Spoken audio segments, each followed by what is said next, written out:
Olá, eu não sei se você assistiu o nosso vídeo a respeito da vida do cristão e do mundo. Eu vou colocar o link aqui embaixo. Foi uma live que nós fizemos no dia de ontem, no dia 16 de setembro de 2020. Eu não sei quando você está assistindo esse vídeo, mas eu quero te dizer uma coisa.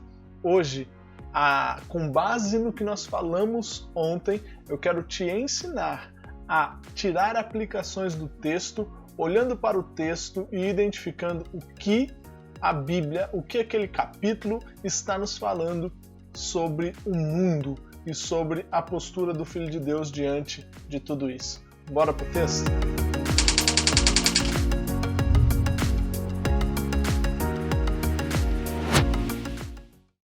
Pois bem, nós estamos aqui no projeto 183, são 183 dias aprendendo a estudar as Escrituras através do livro de Salmos. E hoje nós temos aqui o Salmo 74, nesse que é o dia 79, ok? Eu separei o texto na Nova Versão Internacional. E diz assim o texto da Palavra de Deus. Por que nos rejeitaste definitivamente, ó Deus? Por que se acende a tua ira contra as ovelhas da tua pastagem? Lembra-te do povo que adquiriste em tempos passados, da tribo da tua herança que resgataste, do monte Sião, onde habitaste. Volta os teus passos para aquelas ruínas irreparáveis, para toda a destruição que o inimigo causou em teu santuário. Teus adversários gritaram triunfantes, bem no local onde te encontravas conosco, e hastearam suas bandeiras em sinal de vitória. Pareciam homens armados com machados invadindo um bosque cerrado. Com seus machados e machadinhas esmigalharam todos os revestimentos de madeira esculpida. Atearam fogo ao teu santuário, profanaram o lugar da habitação do teu nome. Disseram no coração, vamos acabar com eles. Queimaram todos os santuários do país. Verso 9. Já não vemos sinais miraculosos, não há mais profetas, e nenhum de nós sabe até quando isso continuará. Até quando o adversário irá zombar, ó Deus? Será que o inimigo blasfemará o teu nome para sempre? Por que retens a tua mão direita? Não fiques de braços cruzados, destrói-os.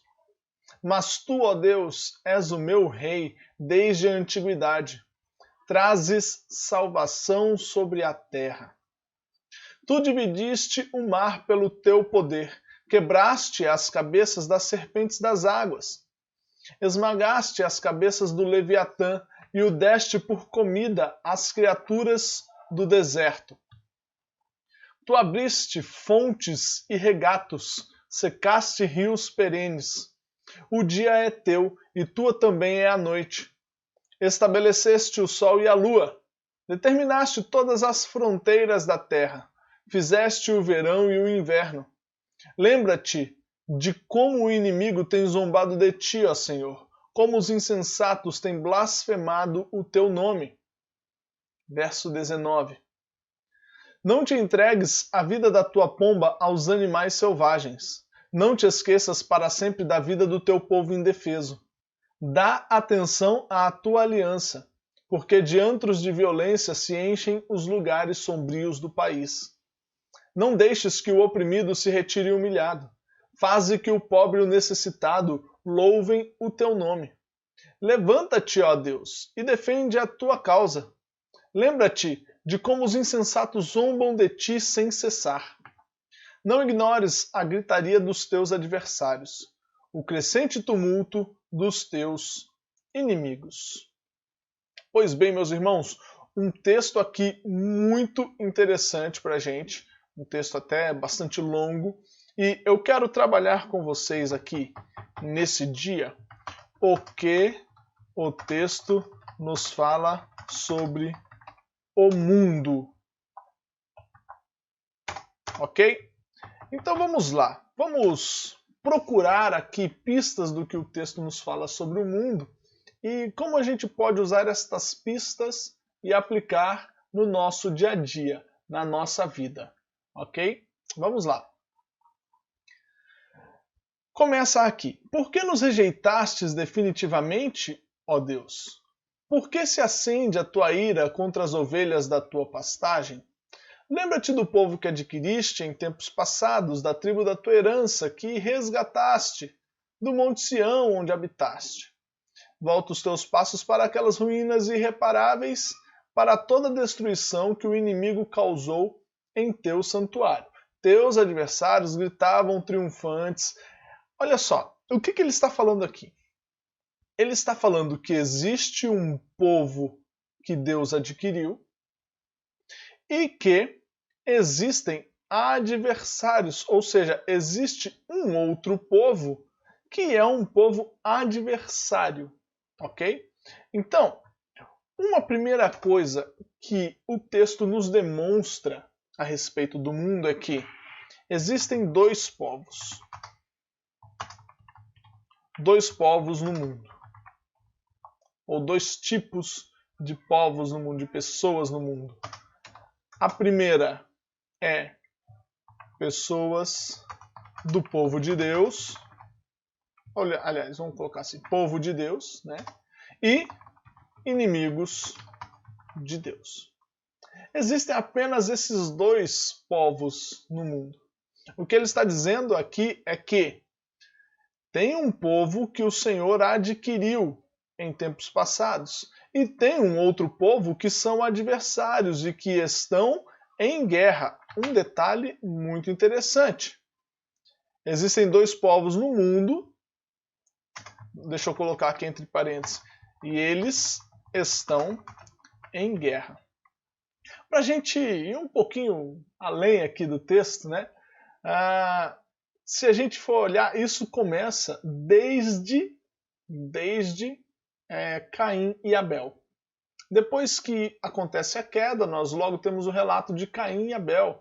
E Caim se torna uma linhagem que é desse povo inimigo de Deus. Abel é assassinado e ele era esta linhagem que serve a Deus. Só que depois Adão e Eva têm um outro filho e este novo filho será agora a linhagem que serve a Deus. É tanto que na própria genealogia que se segue ali nos capítulos 4 e 5 de Gênesis, a gente percebe muito bem isso, que a linhagem de Caim se torna esse povo inimigo de Deus e a linhagem depois de Enos, se eu não me engano, se torna esse povo de Deus, ou esse povo que busca a piedade. Depois a gente vai ver isso mais para frente, inclusive.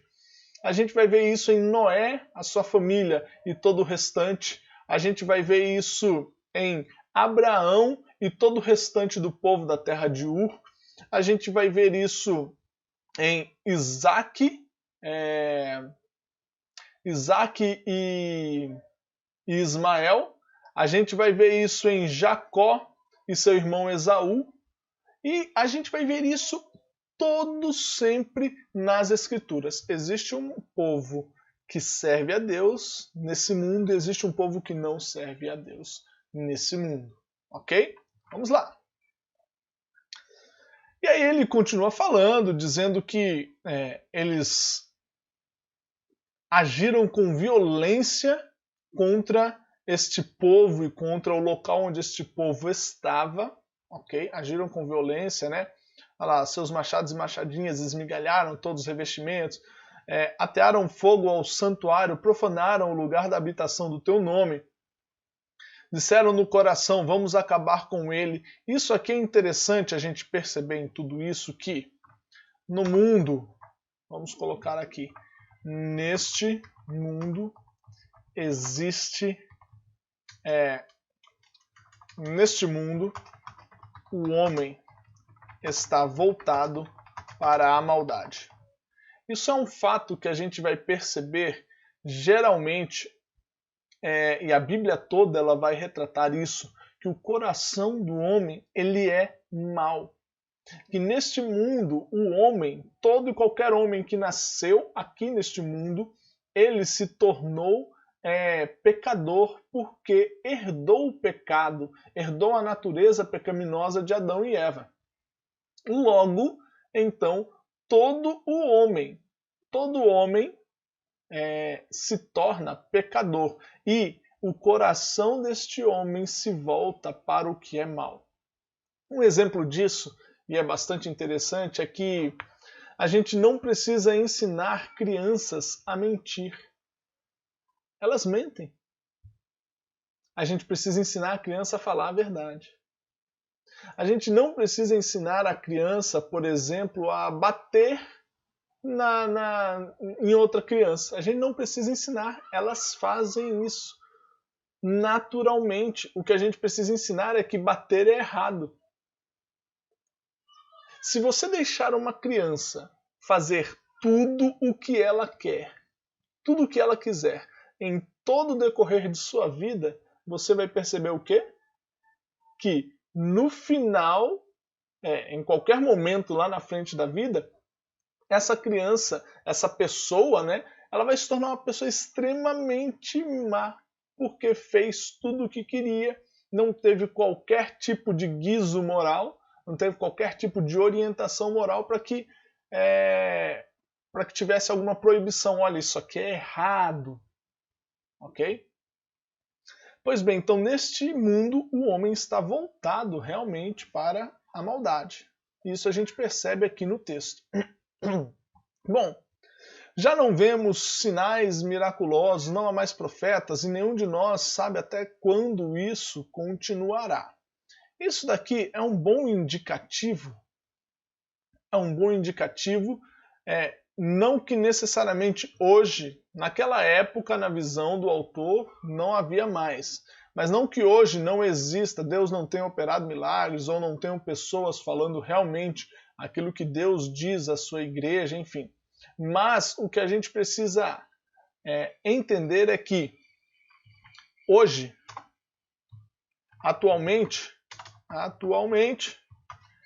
a manifestação, não vou dizer a manifestação, isso a manifestação de Deus, seja por palavras, seja por sinais, ok?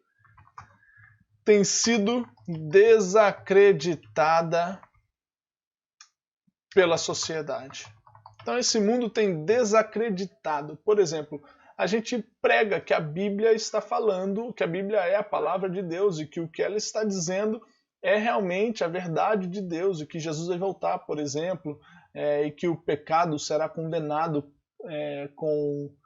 caso a pessoa não esteja em Cristo, a pessoa irá para o inferno, e a gente prega, fala sobre a palavra de Deus. E as pessoas desacreditam, ok? A palavra de Deus. As pessoas desacreditam, por exemplo, quando a gente fala que Deus nos livrou de alguma situação, que Deus fez algo na nossa vida, que Deus transformou a nossa vida, né? Os sinais miraculosos de Deus, a ação de Deus no nosso ser, as pessoas desacreditam nisso, ok? Então, nesse mundo, tudo isso é desacreditado. Olha lá, até quando o adversário irá zombar? Será que o inimigo blasfemará o teu nome para sempre? Importante aqui, vamos acrescentar nos inimigos de Deus, vamos colocar aqui, são violentos, a gente já havia visto, são zombadores, ok? Também nós acabamos de ver. E aí ele começa a exaltar o Senhor. Ele pergunta, por que retens a tua mão direita? Importante, importantíssimo aqui. Um ponto, ele pergunta, né? Por que retens a tua mão, Senhor? Né? Como se Deus estivesse tardando para fazer algo, ok? É que algo que, de fato, a Bíblia está nos falando a respeito disso aqui, é que Deus não falha ou tarda em suas ações. Apesar de ele estar perguntando, por que o Senhor está tardando? Por que a sua mão direita está tardando em vir agir? Enfim, Deus não falha ou tarda em suas ações. Apesar de não agir no momento em que pensamos ser o certo. Então acontece alguma injustiça, acontece algum problema, acontece alguma situação mais complicada e a gente pensa, e muitas pessoas, na verdade, né, questionam onde é que está Deus, por que Deus não age, está vendo? Deus não existe, enfim. Deus não age, se Deus existe ele está lá bem longe, né, enfim. E na verdade, o que a Bíblia nos diz é que Deus não falha, ok? Deixa eu colocar aqui, opa, fiz errado, isso, aqui. Deixa eu colocar aqui em cima, o mundo pensa que Deus não existe ou não age, ou que ele não tem capacidade para agir quando bem entender. Ok? O mundo pensa isso. E aqui a nossa conclusão é que Deus não falha ou tarda, enfim. Pois bem, vamos continuar. Mas tu, ó Deus, és o meu rei desde a antiguidade, trazes salvação sobre a terra. Tu dividiste o mar, e aí ele vai começar a falar várias coisas que Deus faz, ok? Então, algo interessantíssimo sobre este mundo é que Deus está no controle de tudo neste mundo. Deixa eu colocar o tudo aqui em maiúsculo, de tudo neste mundo. E ele começa a demonstrar esse tudo falando que, olha só, esses são inimigos que estão aqui, são homens, são pequenos, mas olha só tudo que o Senhor já fez. O Senhor dividiu o mar. O Senhor quebrou a cabeça das serpentes das águas, né? Uma forma de falar. Esmagou a cabeça do Leviatã. Leviatã, um grande monstro marinho, né? O deste por comida as criaturas do deserto. Abristes fontes e regates, secastes rios. O Senhor cuida do dia, da noite. O Senhor estabeleceu o sol. O Senhor já fez coisas tão grandiosas. O Senhor está no controle dessas coisas tão grandiosas. Então eu tenho convicção de que o Senhor também está no controle dessas coisas pequenas. O homem é tão pequeno, por exemplo, perto do sol, e o Senhor estabeleceu o sol e a lua. Logo, se o Senhor está no controle dessas coisas grandiosas, então o Senhor também está no controle dessas coisas pequenininhas aqui que somos nós, que são as nossas intrigas, essa nossa guerra aqui nesse mundo. Ok? É isso que ele está querendo dizer. Então Deus está no controle de tudo neste mundo. Vamos colocar aqui as maiores coisas e também das pequenas coisas, ok? Então vamos lá, terminando aqui o texto então. Lembra-te de como o inimigo tem zombado de ti, ó Senhor, como os insensatos têm blasfemado o teu nome. Não entregues a vida da tua pomba aos animais selvagens. Tua pomba aqui, né? Ele explica aqui depois, né? Não te esqueças para sempre da vida do teu povo em defesa. É uma figura de linguagem para o povo, ok? Então, não te esqueças para sempre da vida do teu povo em defesa. Dá atenção à tua aliança, porque diante de violência enche os lugares sombrios do país. Não deixes que o oprimido se retire humilhado. Faze que o pobre e o necessitado louvem o teu nome. Levanta-te, ó Deus, e defende a tua causa. Não ignores a gritaria dos teus adversários, o crescente tumulto dos teus inimigos. Uma coisa que é importantíssima, e aqui a gente encerra esta nossa reflexão, é que existe justiça neste universo. Deus é o justo juiz. Veja só. Ele está falando, ele está pedindo para Deus lembrar-se da zombaria dos inimigos. Ele está pedindo para Deus cuidar do seu povo porque está sofrendo. Ele está falando, dá atenção à tua aliança, isso aqui é importantíssimo. Senhor, o Senhor prometeu, o Senhor falou, o Senhor entrou em aliança com o teu povo e olha só o que está acontecendo. Não deixes, olha, que o oprimido faz com que o pobre, sempre que você vê pobre e oprimido nas Escrituras, é sempre um reflexo da aliança de Deus e da justiça de Deus para com estas pessoas, porque sempre tem a injustiça dos ricos ou a injustiça daqueles que oprimem, daqueles que são senhores na terra, de oprimir, né, as pessoas. Então Deus sempre fala que vai entrar com justiça para com estas pessoas. Olha só, Deus defende a tua causa. A causa é tua. A causa é tua. Os inimigos estão zombando, não são de nós. Eles estão zombando de ti. Olha só. Então veja, Deus, em algum momento, agirá com justiça. Em algum momento, porque Ele disse em sua palavra que Ele agirá com justiça. O tempo desta justiça, o tempo da... Não é desta justiça, mas o tempo da punição justa virá. Ok?